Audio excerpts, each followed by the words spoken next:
Amazing. So how is everybody tonight? If you are unfamiliar with what we do on Thursday nights, it's a little a trial feature, but Devin and I here, a couple months ago, we started SideQuest Strategies, which, just to briefly go over a quick intro, is basically just Devin and I wanting to share all of the stuff that we have learned in posting content, making real content for real people that builds real communities, and not I feel like there's a lot of fake nonsense BS out there, which we're going to cover some tonight. Lots of fake BS nonsense out there, that's for sure. And I will say that this isn't a one size fits all sort of scenario. What works for one person doesn't always work for every channel, every person. But the one thing I can say, after doing this long enough and building some very large channels in this lovely community here, is success leaves clues.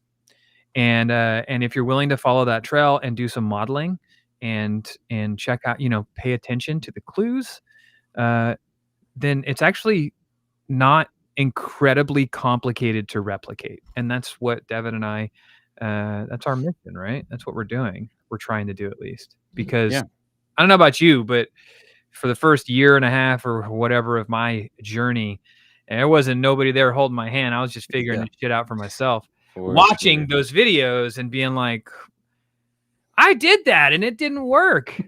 So for sure. So what is so anyways, that's SideQuest Strategies. We have a private Discord server that we do one-on-one chats with after this live stream.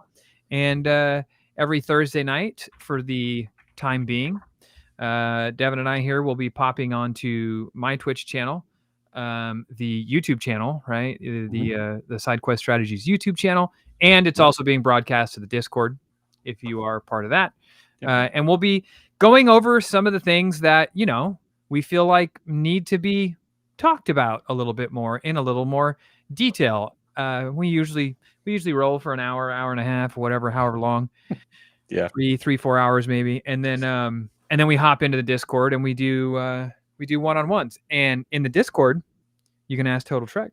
We actually do we do video chats with each other, where Total Trek's been in there talking about all of the awesome content that he's been starting to create, and any questions that you might have, myself and Devin are happy to apply the things that we have learned in the process of doing what we do. So what's on the agenda for tonight? Absolutely. So tonight, so we a lot of what we've talked about these last couple of weeks has been, I don't want to say like theoretical, but I feel like it's been really high level stuff, right? Like last week we talked a lot about burnout and kind of how that can affect you as a creator, right? And the week before that we talked about like just negativity in content, negativity in your own content, negativity from your community, from all that kind of stuff. So I wanted to do something a little bit more tactical for people, like give people some real like hard things to be able to do and try, and literally just improve your content. So one of the things that we were talking about in the Discord server earlier this week was just the idea of introductions in your content. Now, a lot of this, what we're going to be talking about, just because most of our expertise and what we've really focused on is video, right? So that looks a certain way. An introduction to the video. A lot of people call it the hook, but there are hooks to anything, right? Like when you look at a newspaper, there's a headline. That's a hook. That's there to get you to read the article in the newspaper, right? A movie trailer. Exactly. A movie trailer is another perfect example. So this applies to everything, even in just other in a Twitter post, in an Instagram photos post. Like you need something to hook people in, to get them to continue viewing, to get them to want to come back, right? And do whatever it is. So I just want to say, like, a lot of what we're going to be referencing tonight is like video content, YouTube content, Instagram Reels, TikTok, that kind of stuff. But this all can be kind of blanket applied to whatever you want to do. Yeah. But I just wanted to point out that context. But that was one of the things that we were talking about earlier in the week. We had some really good advice coming from one of the mods in the server, to one of Total Trek's videos that he'd put out, and he did a really deep dive into that introduction and just how it could have been tweaked a little bit just to try to grab more attention. So I was like, that's kind of a good topic, and I would love to talk about it a little bit. And this is something that I also think we have a really, again, we've talked about our dynamic of the what we specialize in, what me and you do, right? And you are of the opinion that you don't script anything and just kind of freeform all of your content. And I am much more of the opinion that a lot of content that I do is scripted. And I am very much of the opinion that most people could probably benefit from at least scripting, or like semi-scripting, at least like the introduction to their content. So I think this is going to be an interesting conversation. So I agree. Okay, so I just want to throw this out there. I want to let everybody know that I did not tell Topher about this beforehand, but I want to challenge you Oh, to a hook off. sure. Is that? So, I don't think my wife is going to approve. hey, if she's playing Fortnite with Slayer right now, this is fine. All right, hookers. Oh wait, So, not that. So I want you to come up with your What's up, best Bubba? hook, your best introduction to this episode that you can think of right now. And I then have mine, and I would like everybody to vote on which best hook. You got to write yours. I'm just saying, this is the opportunity, right? This is what an actual This is hook how can look like. I operate. Yeah. Yeah. Now, in fairness, I will say, when I make my content, what you guys all see is like anywhere between a 1.5 and a 3 minute video. The raw version of that video usually sits somewhere around 10 minutes. And that's because I don't script my stuff.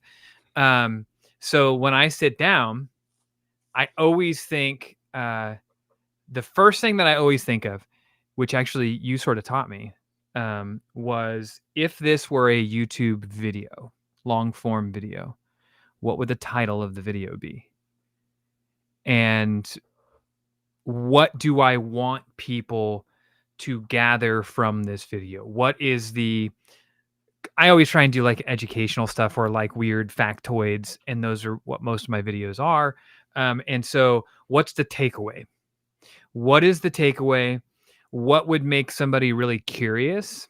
And what would make somebody go, well, I want to know what's in there? Like the briefcase from, Tarantino's, why am I drawing a blank on the name of that movie with John Travolta and Bruce Willis and fuck? Why am I drawing a blank on the name of that movie?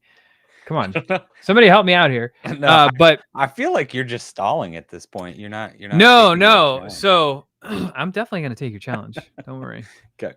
But my point is, what I sort of gathered from you, or what I learned from you, was if I can come up with a good enough title, if it's a Pulp Fiction, thank you.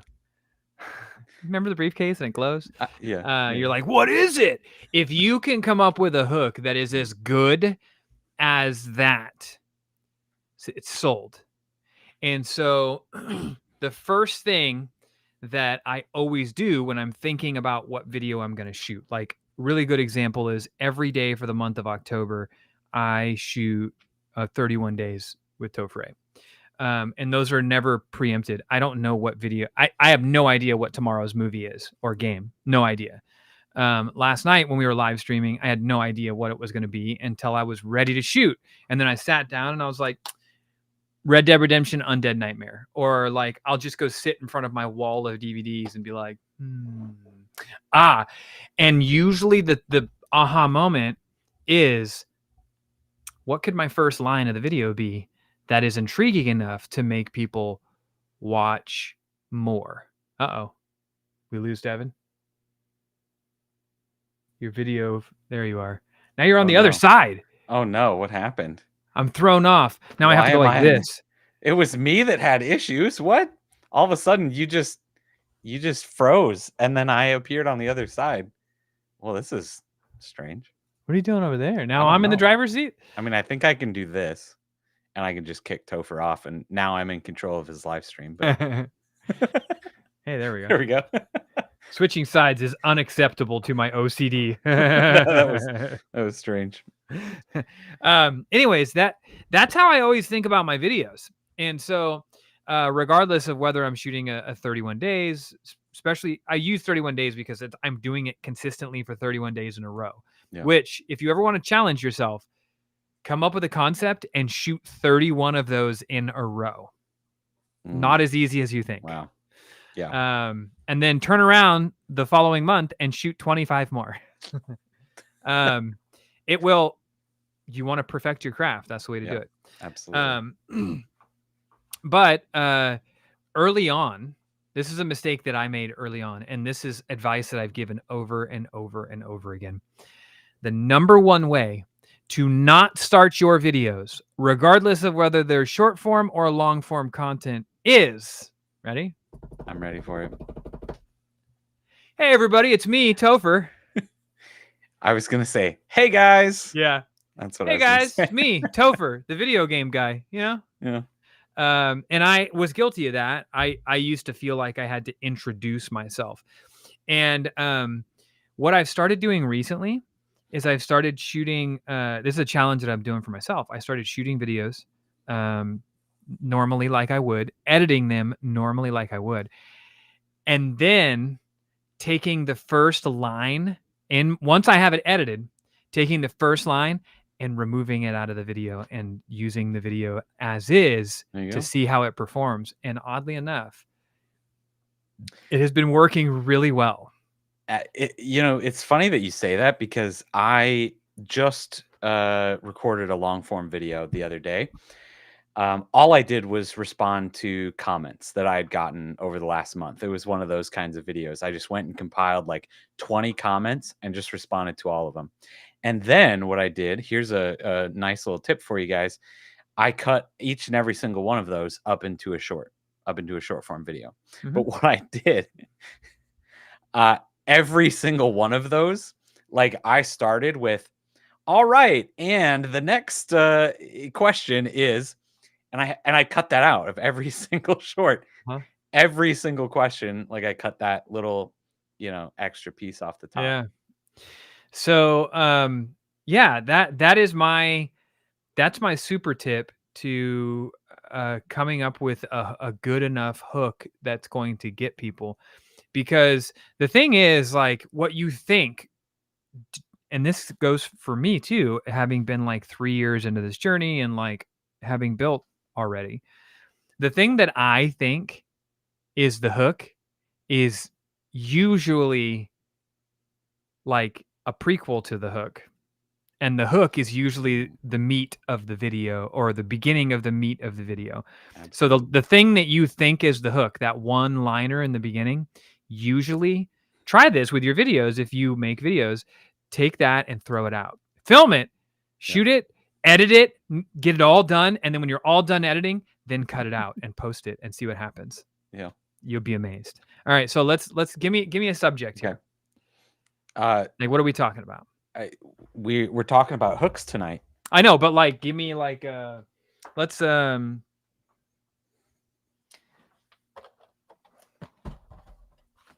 like we're introducing the show, introducing this show, and then whatever the audience votes on is going to become the first 30 seconds of our show.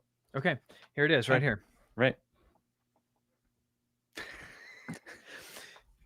There's only one way to eat a Cheez-It, and I'm gonna show you what that is. And then we all know that it's salt side down on the tongue first. That's Aren't they a both? hook I would lead with. Those aren't both. They're not both salted. Nope, No? only I one did side's not know that. salted, and you Wow. have to put the salt side down on your tongue in order No to idea. enjoy the Cheez-It. My audience knows that, though. I'm definitely not a Cheez-It connoisseur, I would say. I'm Yeah. more of an enthusiast. So, like, do you want people to watch your videos? If you want people to sit through your entire video, here's what you need to do. That's a hook that keeps people engaged and go like, you have to give people a reason to stay. Think about when you're on your, I don't doom scroll, so it's hard for me to like, it was hard for me to understand like the format, the hook. When I learned to format my own videos and found my my flow and found my style, I guess that's a really good way of putting it. When I found my style, it was purely organic, created in a bubble because I don't scroll. I don't doom scroll. I don't follow anybody. I don't follow other creators. And so I had to go back and think about it from like a traditional film storytelling perspective of like, okay, I've watched hundreds of thousands of movies over the course of my life and television shows, and like, what's the thing? What does a TV show or a movie or even music for that matter, like, what does it have to do in the beginning to make me go, I'm interested now. Now I'm interested. And then more importantly, what does it have to do to make me go, I don't ever wanna watch that. That looks terrible. Skip. Or, like, if I were a scroller, you know, if I were, Yeah. like, with a doom scroll, I'd just be like, "Pass." Um, what are those things? And I had to think about it from my perspective because, like, truth be told, hooks hooks are one of those weird things that, like, can be subjective. It Oh, can it 100%. it can be like, "Yeah, well, that hook got me, but it didn't get you," or, "That Oh, hook got yeah. you, but it didn't get me." Um, Mhm. so, yeah, it is a make 50 videos and then, like, Yeah. trying to understand the hook. Because there are plenty of videos that I was, like, had no idea that I had a hook in, and they've gone viral.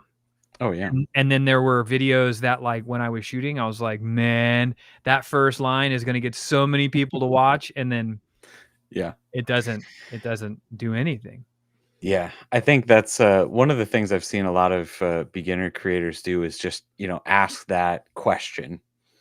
They always start with, what's the most intriguing thing? What's the reason why people are watching? It's because I'm asking this, question. So instead of starting like this episode about hooks with, have you ever wanted to know how to write the best hook for your video? Like, yeah, that's why I clicked into a video about how to write the best hooks for my Mhm, video. Like, what? Yes, that's why I'm here, right? Like, that doesn't do anything to get people excited about. That's literally why they're here mhm, already. Even though people think that that's the interesting part, that's the intriguing part. But one of the things that I always do, and I always try to lean into, is that emotion that people are feeling. Like, if you clicked into this video because you want to write better hooks for your videos, why is it that you want to do that? mhm, Is it because you understand that your hooks are bad and you're trying to figure it out? Is it because your videos are getting really low views and you want to figure out how to get more? Is it because, you're frustrated because your retention graph is just so terrible and people are just leaving your video as soon as they click into it, right? People are just immediately swiping away and not watching through the rest of the video. either way, like that's probably how you're feeling, right? You're frustrated. You're looking for the answers. You're in such a struggle through all of this information all over the internet to try to figure out what's that one thing that you're doing wrong. Yeah, and the other thing too that probably should be mentioned when we're talking about hooks is there's different styles Oh of yeah, hooks, and the different styles are going to dictate what type of audience and community you plan on building. Because there's the clickbait style hook for sure. where um, reality television shows are actually really, my wife watches a lot of reality television, and Yeah. they're very notorious for doing this, Mm. where it's like they're escalating into this thing that's happening in the show, and like this big fight between the housewives or whatever is about to like happen, and then they go to commercial break, but they show like when we return on Real Housewives, and like one of them is saying something so absurd, and the other one's just getting ready to respond, and you're just like, oh my god, I can't wait until they're back from commercial to see that. And then they come back from commercial, and it's like 15 minutes later that quote They is like finally get there. completely out of context from another conversation, Yeah. and you're like, oh, that's the Or they're equivalent. they're about to get into a fight and one's like, and Mhm. then that's when they cut it. Yep. And it's like that's the television equivalent to Yeah. clickbait, but like it's It opens a loop in your mind that yes, you have to get that resolution. right. You feel like you're invested. I need to watch the rest of this to get the Well, and resolution. and also you have to remember, if you're trying to build a community and you want to build trust in the people who are watching your videos, is there a payoff? Because if the answer is there is no payoff, you're going to piss people off. Yeah. And if you piss people off, you're likely going to get a video that does well view-wise, but you're not going to do anything to build an audience. Yeah. And those are two very different metrics to measure success on.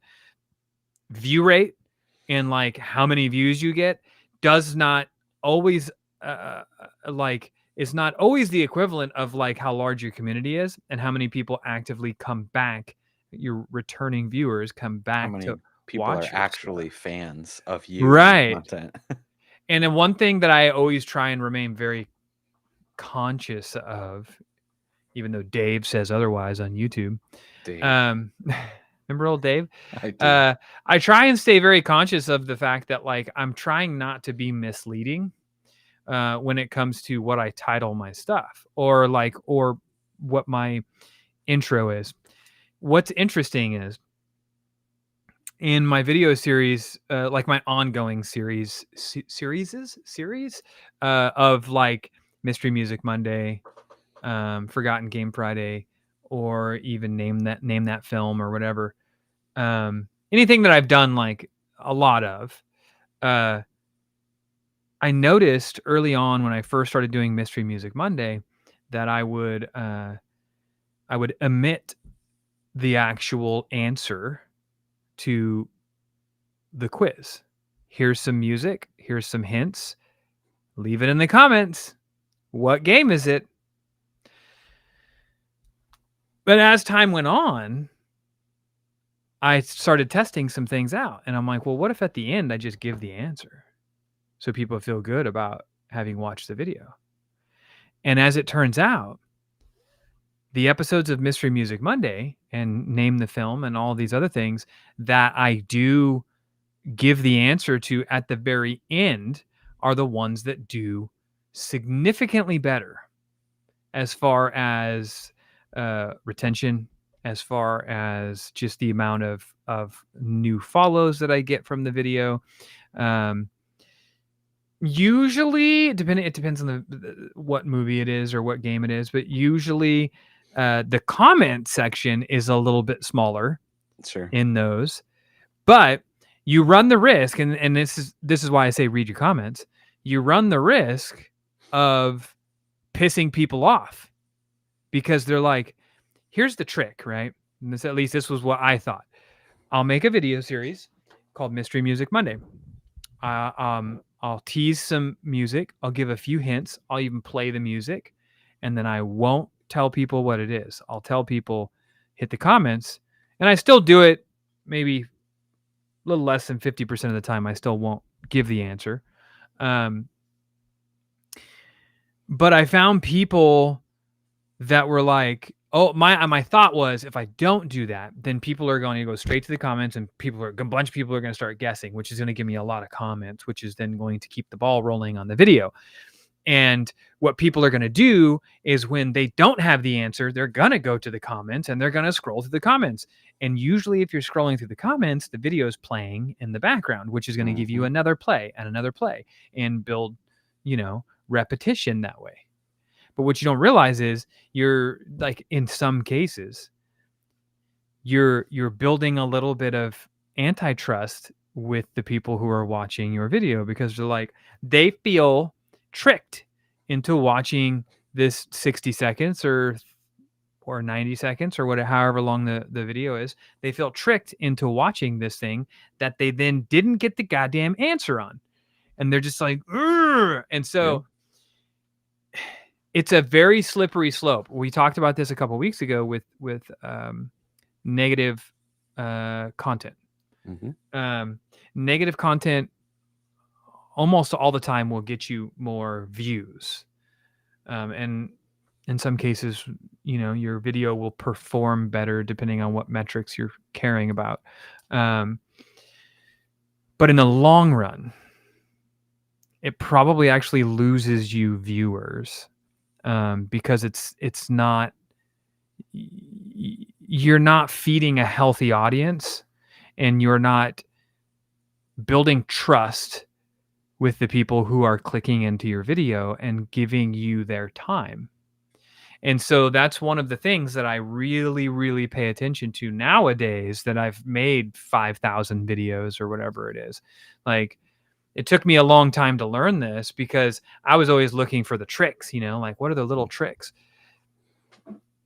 I do have the fortunate ability to test some things out that, like, somebody with a smaller channel, or even me a year or 2 years ago, probably wouldn't have risked, because I'm like, I made this video. I don't want to risk it performing poorly. So I gotta kind of put the little hooks in there, and I gotta kind of package it to where it makes more people click in.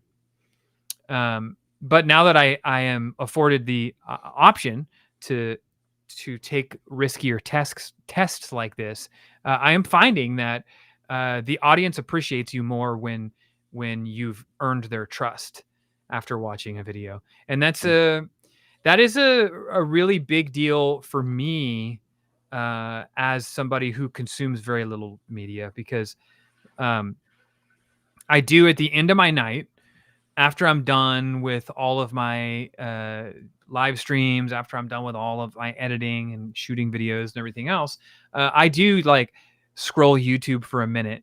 I think we've talked about this before, where it's usually like, music videos, or like wrestling, catching up on like wrestling content or something like that. Yeah. And I made a video about this recently with video games. And as you get older, which, I realize that my audience has a wide range of ages, but as you get older, you start to become less tolerant of things that are not respecting your time. For sure. And that's where I'm at. I made a video recently about this with games, where I'm like, I have no problem quitting a game that I feel like is not respecting my time anymore.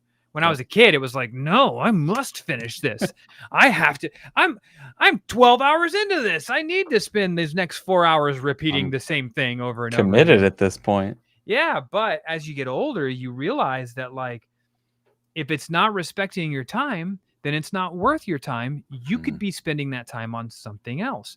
And so I'm looking at videos that way when I produce them now, I think that's why I've leaned a lot more into long form vlogs for my long form videos.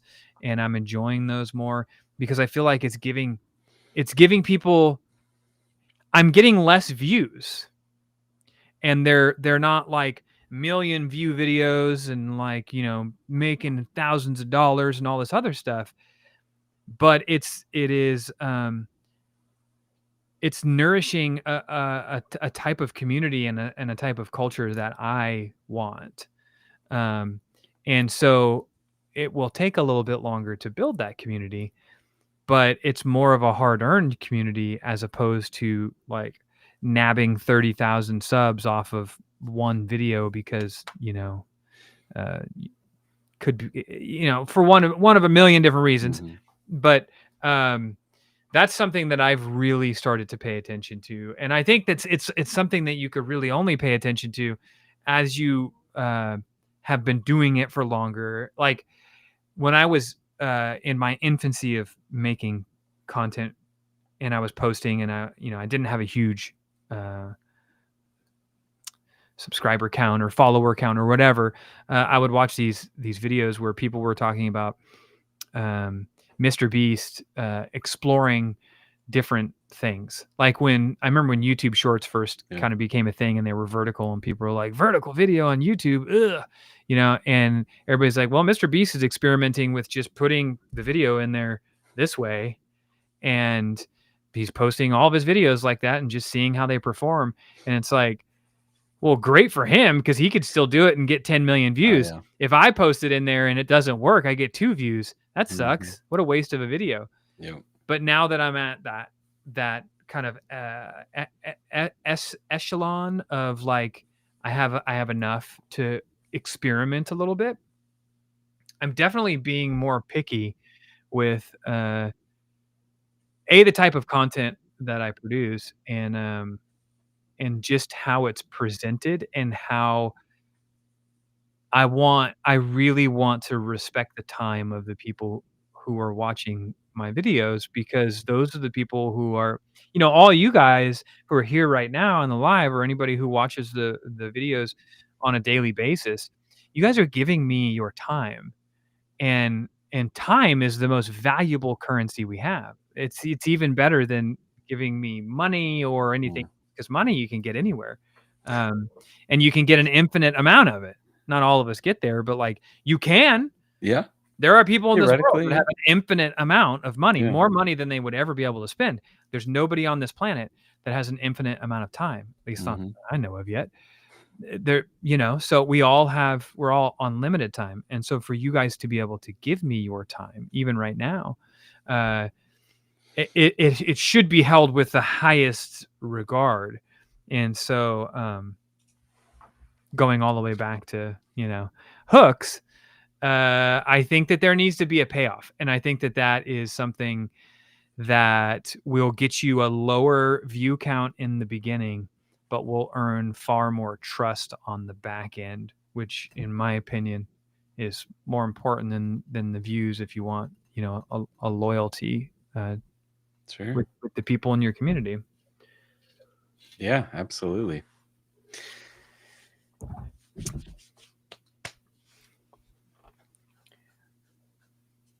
Thanks, Bubba. So let me go back to my list of Hi, Michelle. conversation starters here. Yeah. There was a lot of stuff in here. I saw was something a- about a microphone. Yeah, that was I was just coming up with Was that in there to trigger me? No, definitely not. Definitely not. I had a bunch of just, kind of examples on different types of hooks and different things. But one of the other questions that I kind of wanted to bring up and honestly get your thoughts on it. And I know that, you specifically post What's up, Dill Dog? your videos to all your platforms. I know that some people record separate things for different platforms. Mm-hmm. But have you found in your experience, do you think that different types of hook, different emotions in those hooks, different, different types of things can work better on different platforms?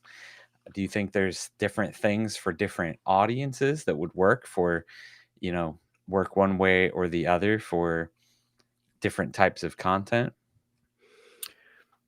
Yes. So I think may have talked about this before, but like my content journey started by reading a book by Gary Vee called Crushing It. And for the most part, I took about 90% of what he said in that book and just applied it. And that's truly, aside from just being consistent, I really do think that that's how I got to where I am. I took his advice, and his advice was post 4 videos a day every day. But there were a few things that like he still sticks with to this day that I think there is about a 60% hit ratio, or there's about a 60% a ratio of works everywhere with videos. So what I mean by that is, if you make 4 videos a day and you post all 4 videos, the same exact video with the same copy, and for those of you who don't know what copy means, that means that's the description of your video that you write, the little description. Just copy and paste it to Instagram, TikTok, YouTube, Facebook. 60% of the time, all 4 of those videos are going to perform the same on every platform. The other 40% of the time, it's because every platform is a little bit different to varying degrees. Like titling. YouTube for shorts requires a title. Instagram doesn't have a title at all. TikTok gives you the option to do like a thumbnail sort of thing with a title on it, but it's an option. And you and I have talked about this quite a bit. Does title and thumbnail on a YouTube short matter? Because at the end of the day, if you can find a way to make 4 videos a day and get them all posted, it's still what I would recommend as far as learning how to make content. And again, I'm not telling you this because I think it works best for the algorithm or because it builds an audience faster or for any reason other than repetition. Because when I say make 4 videos a day, I'm not telling you to do that because Instagram is going to make you more popular faster. That's not the case, I don't think. I'm telling you because, well, for multiple reasons. But for the most part, it is because you want to practice. If you want a nice chest, if you want nice pecs, and you decide you're gonna do you're gonna be on the bench doing benching X amount of weight 3 days a week, 30 minutes a session, and then the person next to you says, I'm gonna do it every day, I'm gonna do it once in the morning and once at night, guarantee they get bigger pecs than you faster. That's fair. Yeah. And that is the same theory behind the whole like post every single day. Again, 4 videos may be a little egregious. I was just going to say, if you want to use that example, who do you think is going to get bigger pecs faster? Both those people over there are both coming in every single day and doing the thing. But that guy is just sitting there for an hour and he doesn't stop. He just goes for a whole hour. Or there's the other guy getting in a couple of high quality reps, actually doing it till failure, and quality over using a heavier weight versus yeah. using a lighter weight. Yeah, sure. Yeah. Are you saying my videos are lighter weight? I'm just saying that maybe sometimes quality over quantity is a good thing, but yeah, I mean, yeah, when we're talking about the performance of said videos, obviously quality is a very important thing, but nobody, unless you're like Quentin Tarantino deciding to start making short form videos or Can you videos for the internet. imagine?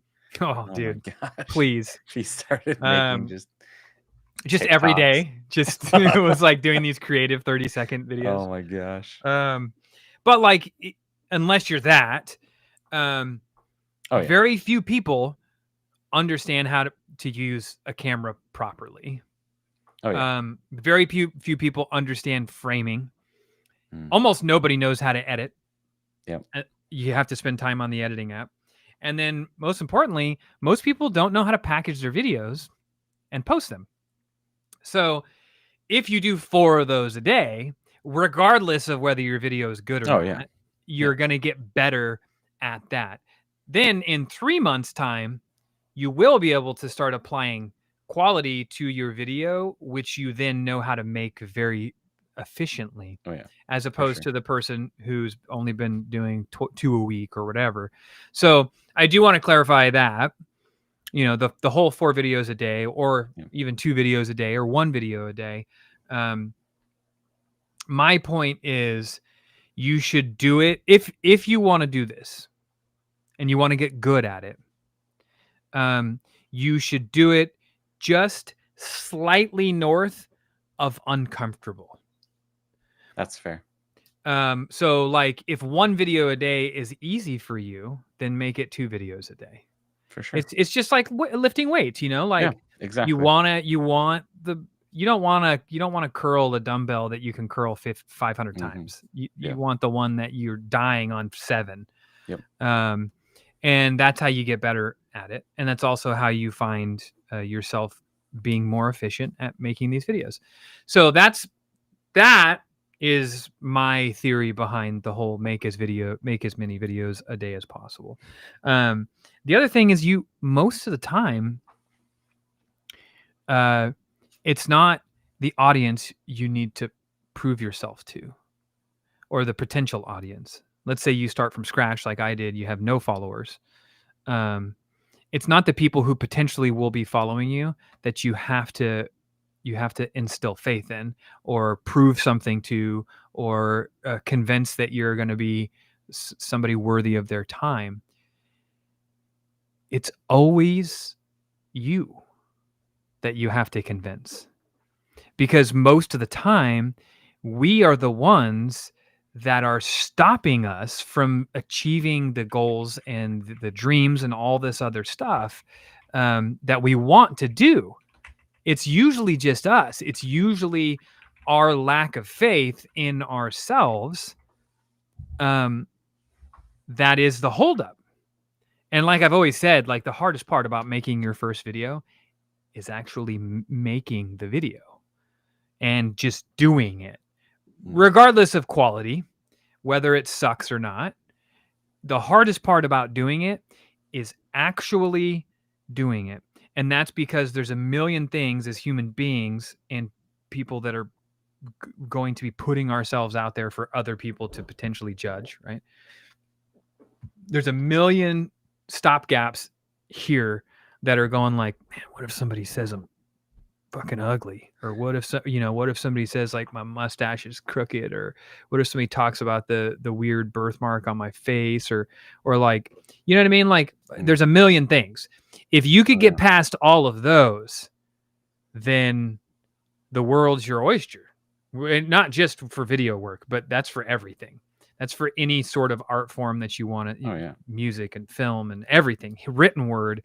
And so again, going back to the making 4 videos a day thing, when you practice that repetition, then like my wife to this day, I don't know if she's watching, she's probably upstairs playing her game, but like she's still notorious for like when I'm editing a video that has the 2 of us in it, she'll be like, ugh, God, I can't stand hearing myself, or whatever it might be. She'll be like, oh, my hair was messed up in that thing, or oh no, don't get me now. I'm laying in bed. And I'm like, yes, this is your most raw and authentic. This is you. This is the special part. And the more videos you make, the more comfortable you become with hearing your voice, the more you realize you need to pronounce, and your pronunciation makes a big difference. The tone in which you speak, the level of volume in which you speak. A lot of people tell me that I speak loud in person, or that like my wife's always just like, God, when you talk to people, you're always just like, yeah, and it's like, well, I speak at a consistent, I don't do this. Like there's fluctuation to my voice, and I think that's what makes watching videos interesting. But at the same time, you have to speak with a consistent tone. And if you don't, like if I were sitting here talking to you guys and then I decided to go like this, and then I was doing this, and then I came back over here and then I started talking and doing this. This is how my kids talk to me. Yeah. They're just like, Dad, do you think we could go up to the card shop and do that thing today? Because I really want to get one of those new Pokemon packs. So what do you think? Is that cool? And I'm like, I didn't hear nothing you just said. And so, you know, the more videos you do, the better you get at that stuff. Yeah. So back to the point of like, do all platforms, is there a one answer fits all? According to Gary Vee, who was my mentor, there is not. Every platform is different, right? But truth be told, I am living proof that you can post the same video on every platform and grow your channel pretty large by posting the same video. Now, again, 60% probably, because TikTok is very particular with what videos. We should do a whole nother episode on the TikTokification of the algorithm, which is like terrible to me. Like it's like no creativity whatsoever.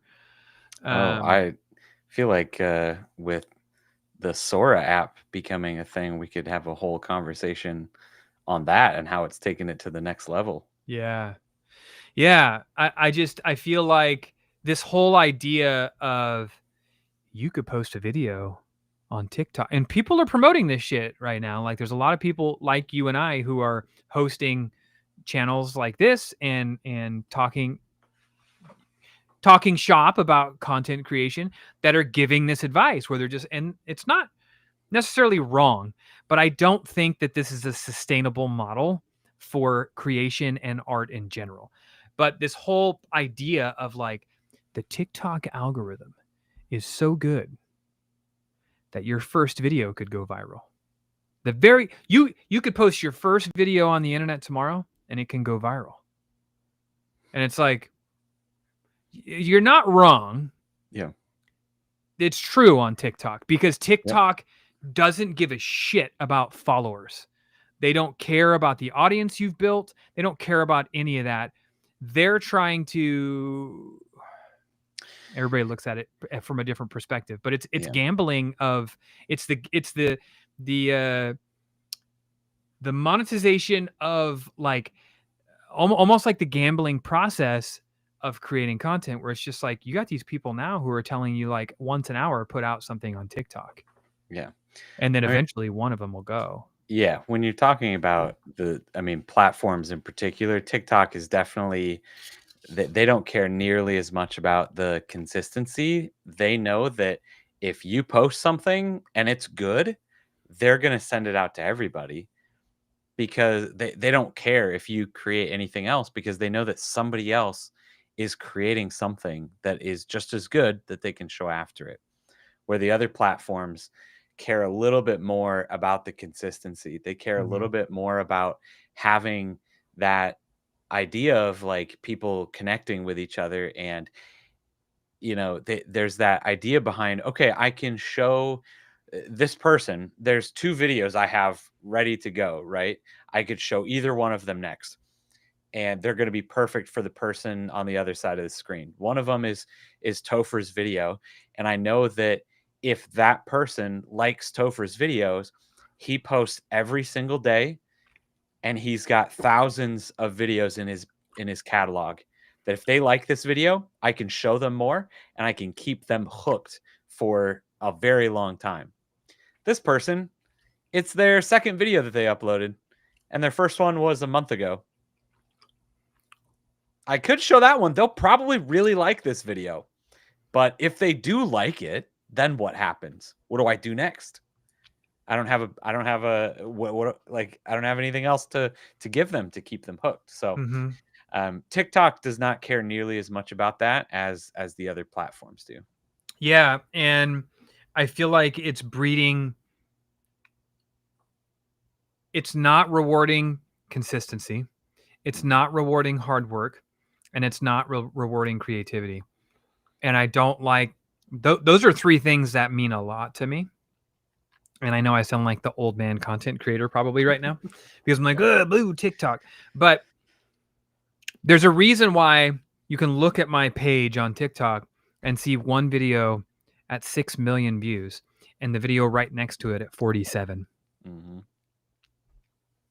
That's wild to me. Yep. It's wild to me that I can have 200,000 followers or whatever on TikTok. Whatever, I don't know what it is. And I could post a video that gets 47 views. Yeah. Like crazy. On what planet is that rewarding to anybody? It has to make real content creators, and it's a loose term, but it has to make because people who actually are trying to be consistent about building a community of like-minded people, as opposed to just wanting to get that viral hit. They made a dance video to whatever. Well, and I've said it once, I've said it a million times, and I'm gonna say it again. It really all just, when you want to talk about stuff like that, it's all just what your goal is. You're trying to build a community out of it, but if the guy right over here is just trying to make money, he sees this as a job. He's just trying to get views. The more views he gets, the more money he makes. Like, everybody has different goals in mind. Okay, Dildog has an interesting question. I can't tell if he's serious or not, but I'm going to answer it. It's hard to tell with that guy. I can't ever tell. Sometimes he's. I think it's a legitimate. Sometimes he's just stoking the fire, so you never know. But he said, "Where is it? Oh, please explain to me monetization. If a game has music they were able to put in their game, why can't we stream it?" Which is, I think, a pretty valid question, actually. Yeah, absolutely. Yeah. Because it can be very confusing. But I'll explain real quick. As a musician who has put out lots of music and has music out there of my own that I am not allowed to use. So it's interesting. It's very weird. As an artist, as a musician, we want to be compensated for our art. And again, this isn't every musician.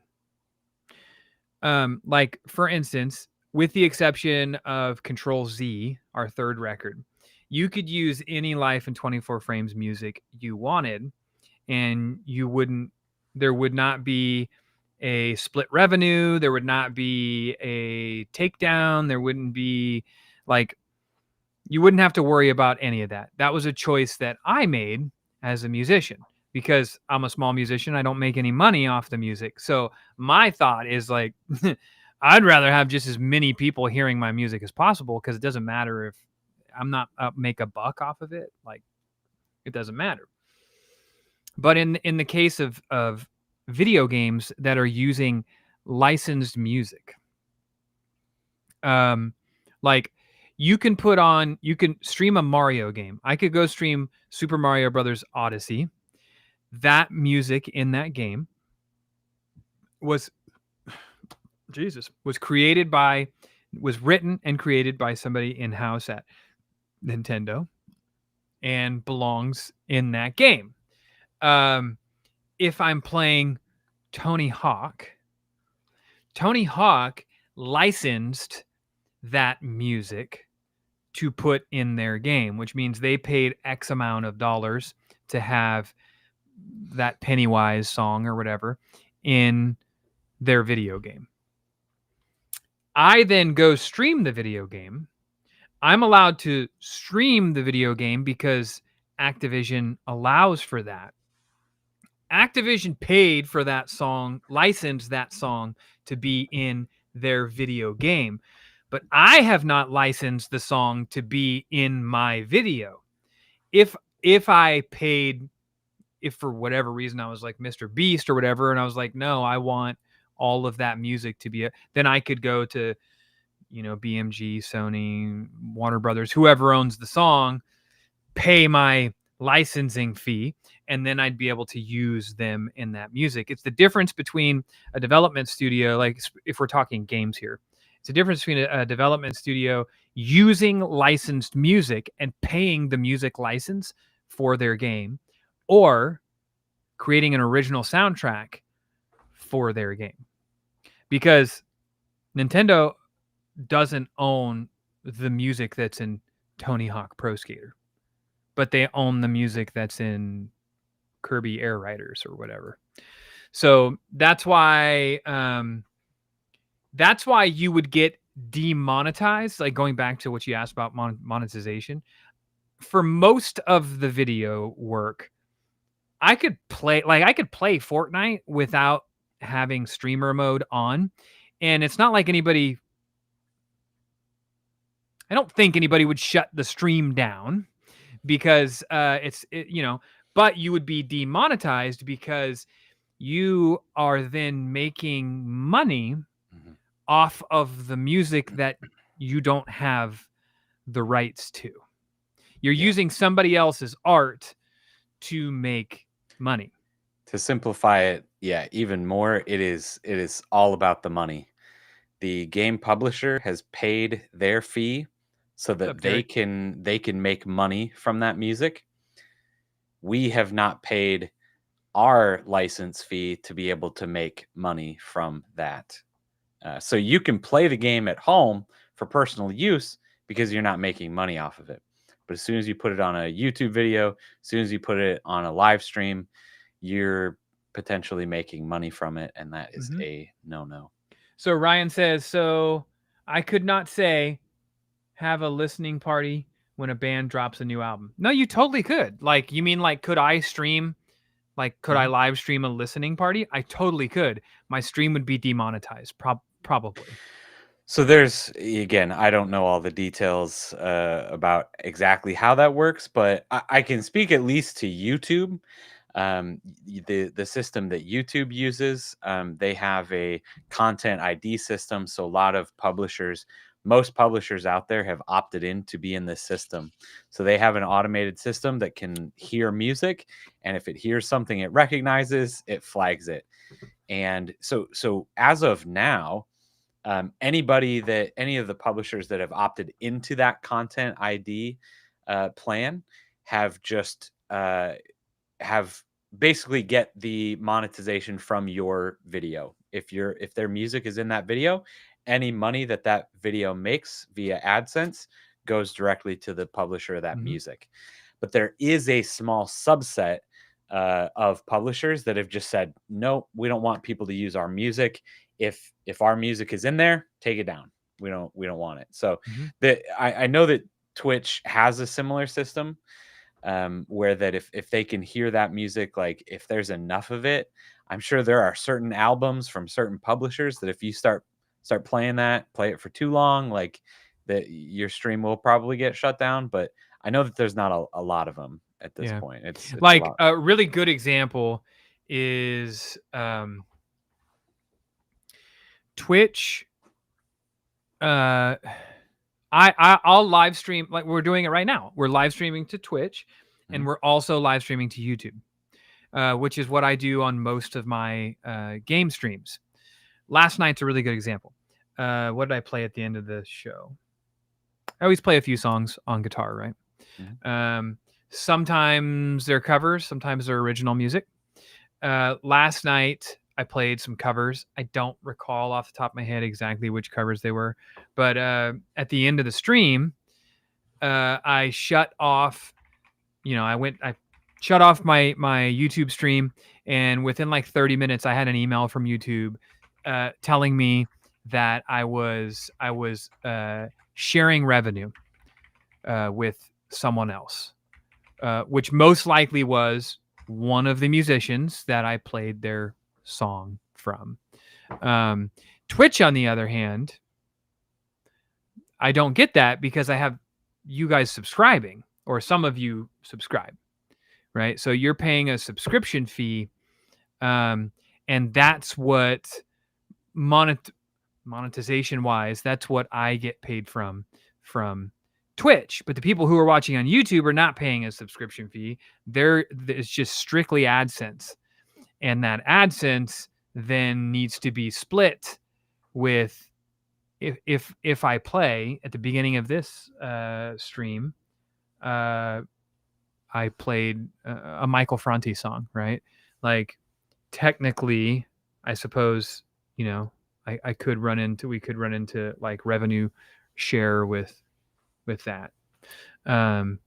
That's usually about as far as it goes. There's been a couple of times where I've just straight up had like a little bit of music. I have to be really careful when I shoot vlogs nowadays, because music plays in the background of things. We shot an entire brunch time breaks a couple weeks ago where the boys opened some Pokemon cards and some Lorcana cards, and we were sitting out front of Chick-fil-A in their little area, and they were blasting like 80s music.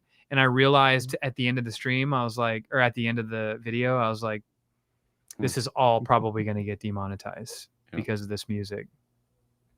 Yeah. So hopefully that answers your question. It really, it sounds, when you explain it that way, it sounds bad, right? It sounds like, oh, damn those corporate greedy fuckers. But really, it's there to protect the artist. Yeah. Like myself. Like, obviously, there are fringe cases where, like, if you, even if I post something from Control Z, which is my third record, I didn't put that out. Sony put that out. So, like, I still get flagged and get takedowns on my own music that I wrote, but it doesn't belong, the masters don't belong to me. So, and I mean, the nice thing is all of those, safeguards are there for everybody too, right? Like, as soon as you upload a video to YouTube, the audio and the video is cataloged. So the second that somebody else uploads the same video, the same audio, you get a notice and it says, "Hey, was this you? Did you mean to do that? Do you want us to take this video down? Because we know that you own this video." So the same, kind of safeguards are there for everybody too. Yeah. And Dill Dog says, I don't like that, but I like that. I mean, the artist needs their slice of the pie as well. Yeah. It's an interesting thing, right? Like, obviously, like I just said, I'm the guy who wrote all the music from Control Z. The lyrics are tattooed down my side from one of the songs. They're about my son being born, right? Like, and I can't post that song, but I relinquished the rights of the masters to Sony BMG, 10 years ago or whatever. And it just be what it is. It's business. Business is business. Now, granted, it's not like the record sold gangbusters. So there has been like multiple times where they've reached back out and they were like, "Hey, if you want the rights to the masters back, you can have them." And I'm like, "Yeah, we'll do that sometime." So I've been meaning to do that, but I digress. Yeah. Well, that's good. All right, so do we have any other like little point that we want to make before we migrate over? Any other little points? I don't know. Or does anybody have any questions? Yeah, I mean, we've kind of just been answering some questions like we did last week. Which is fun. I like that. Yeah. It'd be nice if small streamers, creators got a pass until they hit a certain level of followers or subscribers. Yeah, that's a slippery slope too, though. Right? Like, if a Life in 24 Frames record like blew up, right, and everybody was using the music, or everybody loved the music, it was getting like I guess records don't sell anymore, right? If you were getting lots of streams, as the artist who wrote that, you know, like I would want to be able to prosper off of my success with Mhm. that. And so regardless of the stream, large or small, it's my art. And I would, you know, I would probably feel a certain way. I feel the way that I feel right now because none of my music has ever blown up. So you know, it's easy for me to say like, fuck it, let everybody use it. Metallica, what's wrong Mhm. with you, greedy assholes? But it's like, you know, I understand. I totally get it. Mhm. Yeah. Remember Cult of Personality on yeah, I do remember that. So it's only Control Z. So the other albums are fair game for you to play. Yeah, it's only Control Z.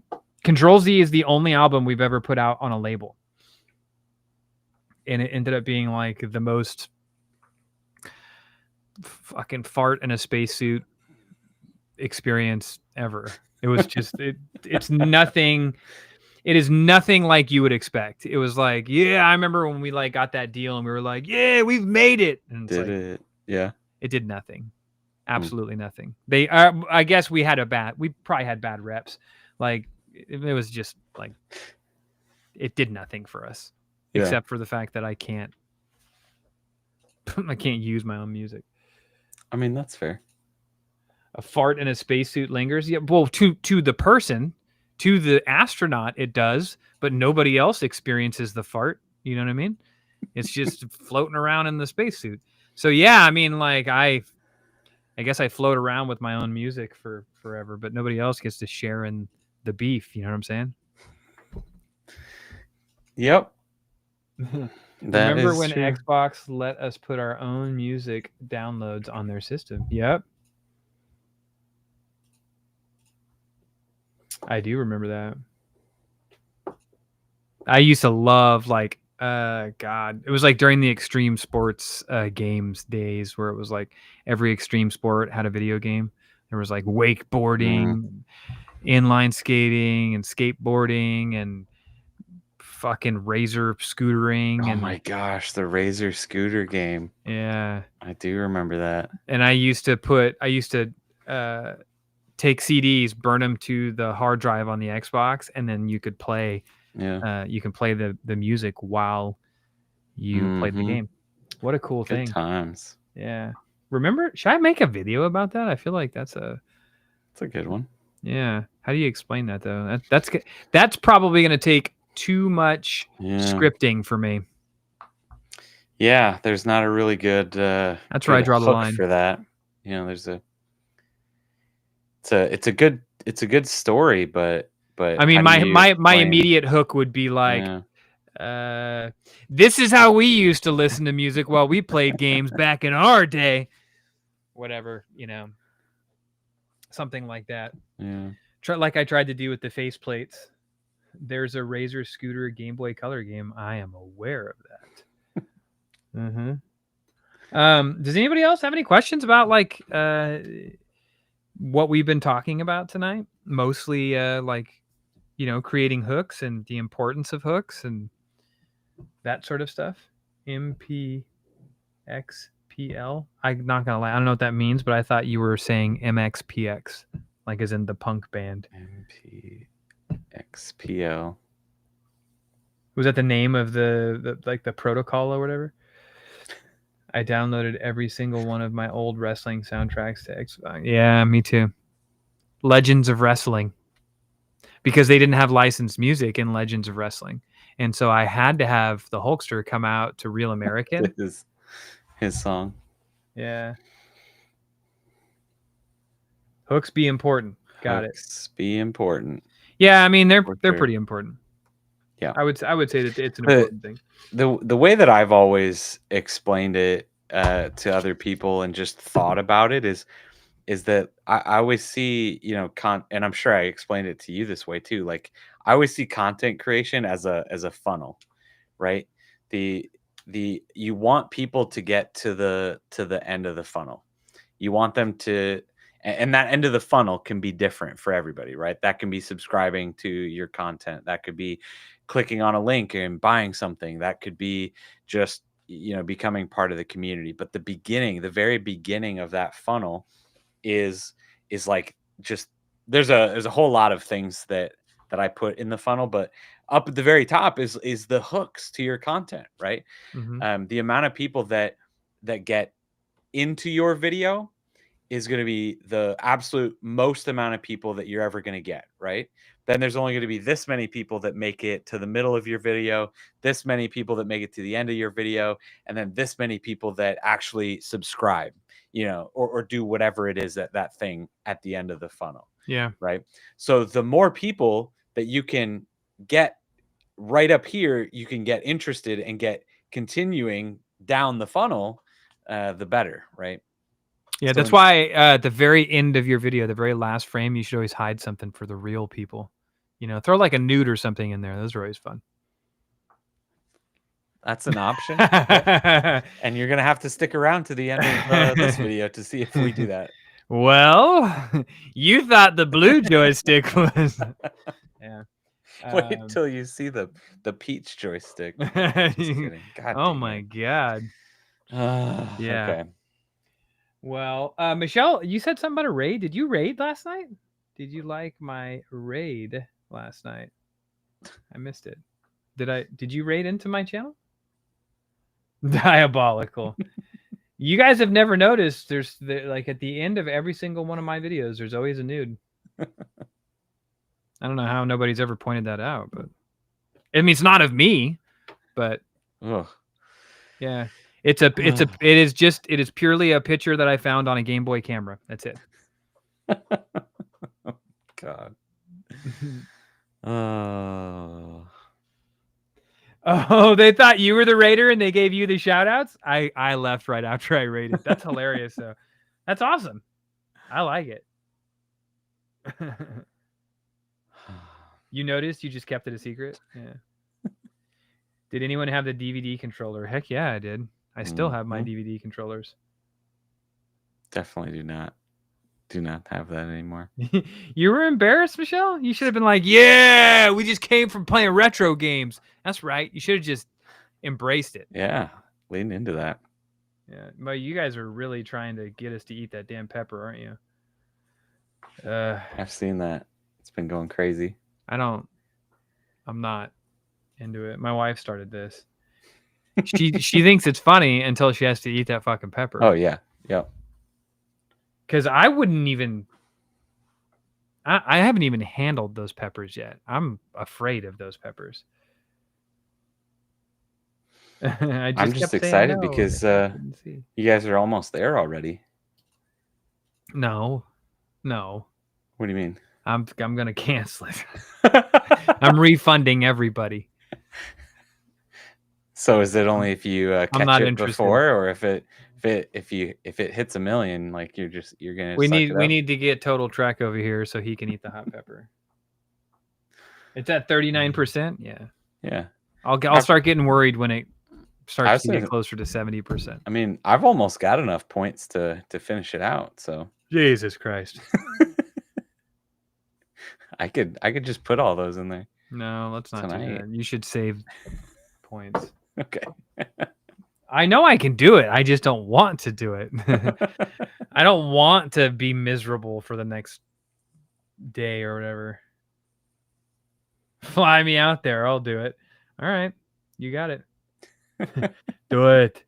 Eat the pepper. Eat the pepper now. All right. Well, you ready to hop over to the... Yeah. Sounds like a good idea. The Discord. Yeah. Well, thanks everybody for hanging out tonight. Bask in the misery. No, thank you, man. Ugh. I am not interested.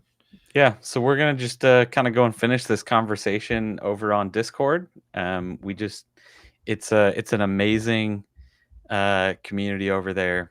Bunch of amazing people. And we just, instead of having these conversations, me and Topher at each other and just talking, it's a much more back and forth kinds of group conversations over there.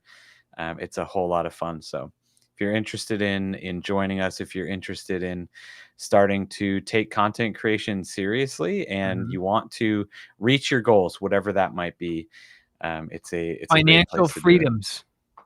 There's that option. Yeah, I mean, here's the absolutely. thing. Everybody should be doing you'll never experience true happiness and fulfillment, whether it be with your family or just in your own personal life in general. You will never experience that, and I can tell you firsthand, until you have done what you are incredibly passionate about for a living. There is nothing like it, and most people don't get to experience that in life because we have been taught for a very long time, especially like my generation and millennial generation have been taught for a very long time that that is not a viable option. You have to choose the. It's almost like voting. I mean, who's the shittier one out of the shittier people? Like, and it's that way with jobs. Every once in a while, somebody might be fortunate enough to like land a job that they like for the most part. But just imagine doing something for a living that you fucking can't get enough of. An 8-hour workday will feel like nothing. It'll feel like cake. So we are here to help you guys make your vacation your vocation. Wow. That Because that's sounded what I like you want to do. scripted that. I didn't. We weren't even talking about outros. You weren't supposed to waste such a good outro. That was going to be next week. Oh, shit. Okay. Well. All right, guys. It's been Topher signing off here. Seacrest out. Yeah, but seriously, as